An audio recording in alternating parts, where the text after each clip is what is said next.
শেরপুরে শ্রীবরদী বড়দিন উপলক্ষে গির্জায় চাল বিতরণ।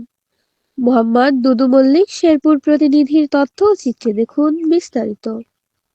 খ্রিস্টান ধর্মাবলম্বীদের অন্যতম প্রধান ধর্মীয় উৎসব শুভ বড়দিন উপলক্ষে শেরপুরের শ্রীবরদী উপজেলায় অসহায় খ্রিস্টান সম্প্রদায়ের মাঝে খাদ্য সামগ্রী বিতরণ করা হয়েছে। শ্রীবরদী উপজেলার ২ নং রানীশিমুল পাইলট ইউনিয়ন পরিষদের চেয়ারম্যান আব্দুল হাকিম সোহাগের ব্যক্তিগত অর্থায়নে উপজেলার ৫টি গির্জায় মোট ২৫০ কেজি চাল বিতরণ করা হয়েছে। বুধবার ২৪শে ডিসেম্বর বিকালে উপজেলার বালিঝুরি বাজার এলাকায় এই চাল বিতরণ কার্যক্রম অনুষ্ঠিত হয়।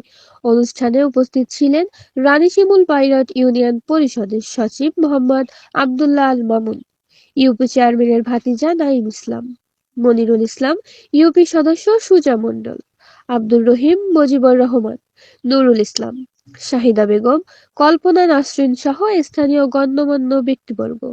জানা গেছে, উপজেলার খাড়ামোড়া এলাকায় অবস্থিত ৩টি এবং খ্রিস্টানপাড়ায় অবস্থিত ২টি গির্জায় প্রতি গির্জায় ৫০ কেজি করে মোট ২৫০ কেজি চাল বিতরণ করা হয়েছে।